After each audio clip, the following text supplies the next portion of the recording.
Hi hello friends, welcome to our channel. நான் உங்கள் பிரியா பாலு. எல்லோரும் எப்படி இருக்கீங்க? நல்லா இருக்கீங்களா? நாங்கள் இங்கே நல்லாயிருக்கோம், நீங்களும் நல்லா இருப்பீங்க நம்புகிறேன்.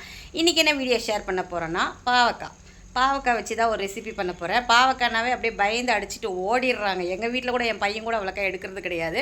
ஆனால் கண்டிப்பாக பசங்க சாப்பிட்றாங்களோ இல்லையோ, கண்டிப்பாக நம்ம செஞ்சு கொடுத்து சாப்பிட வைக்கணும். சின்னவங்க முதற்கொண்டு பெரியவங்க முதற்கொண்டு எல்லாமே வீக்லி ஒன்ஸாவது பாவக்காய் எடுத்துக்கணும். கசப்புன்னு அவாய்ட் பண்ணவே பண்ணாதீங்க. அவ்வளோ பெனிஃபிட்ஸ் இருக்குது. இப்போ நான் தொக்கு பண்ண போகிறதில்ல, வறுவல் தான் பண்ண போகிறேன். கசப்பே தெரியாதுங்க. அதை எப்படி பண்ணுறது தான் இப்போ வீடியோக்குள்ளே போகிறேன். வாங்க வீடியோக்கு போகலாம். 4 பாவக்காய் எடுத்திருக்கேன். அதை கட் பண்ணி உள்ளே இருக்கிற விதையெல்லாம் எடுத்துட்டேன். உங்களுக்கு விதை வேணும்னா நீங்கள் அப்படியே கூட பண்ணலாம். எனக்கு விதை கொஞ்சம் கசப்பு தெரியும். விதை இருந்தால் கொஞ்சம் நல்லாவே கசப்பு தெரியும். அதனால தான் அந்த விதையை எடுத்துடுறது. இப்போ விதையை எடுத்துட்டு ரவுண்டாக நான் கட் பண்ணி வச்சு எடுத்திருக்கேன். இப்போ இதை நம்ம சுடு தண்ணியில் போட்டு வேக வச்சு எடுத்தோம்னா அந்த கசப்பெல்லாம் அதில் இன்னும் கொஞ்சம் இறங்கிடும். அதுக்கப்புறம் நம்ம வடிகட்டிட்டு ஃப்ரை பண்ணலாம். கேஸ் ஆன் பண்ணி கடாயில் தண்ணி வச்சுருக்கேன் பாருங்கள். தண்ணி கூட கொதிக்க ஆரம்பிச்சிருச்சு. இப்போ இதில் இந்த பாவக்காவை போட்டுடலாம். பாவக்காய் ரொம்பலாம் வேகணும்னு அவசியம் இல்லை. ஒரு 2 மினிட்ஸ் அந்த கசப்புக்காக மட்டும்தான்.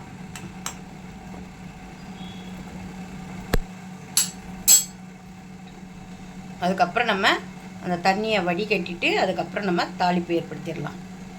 பாவக்காவை வேக வச்சுட்டு ஓரளவுக்கு நம்ம கசப்பு எடுத்துட்டோம்.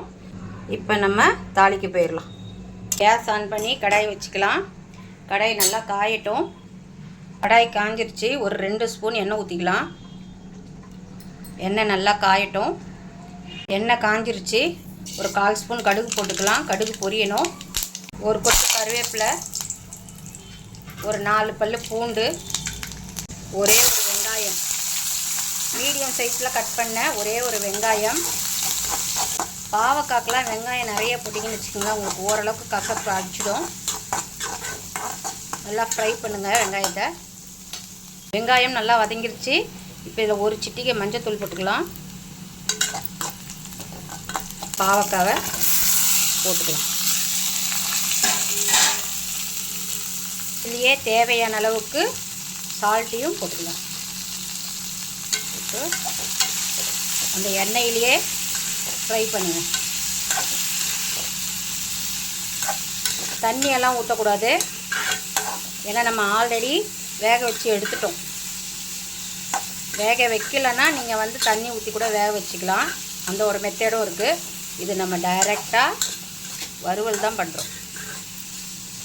அந்த எண்ணெயிலே கொஞ்சம் சுருண்டு வரட்டும். எண்ணெயிலே பாருங்கள் எப்படி சுருண்டுருக்குன்னு. நம்ம இப்போ காரத்துக்கு கொஞ்சோண்டு மிளகாத்தூள், ரொம்பலாம் இல்லை. தொக்கு பண்ணுறதா இருந்தால் பரவாயில்ல, நம்ம ஃப்ரை தான் பண்ண போகிறோம். அதனால் சும்மா ஒரு 1/4 ஸ்பூனுக்கு கொஞ்சம் கம்மியாகவே மிளகாத்தூள் போட்டு அதுலேயே அதை பெரட்டிக்கலாம்.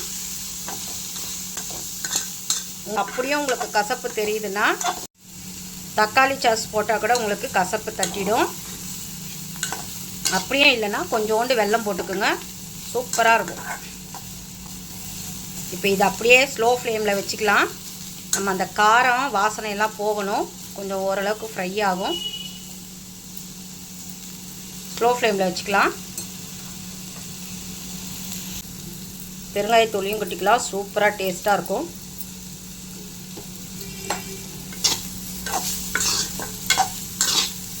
அப்பப்போ கிளறி விடுங்க.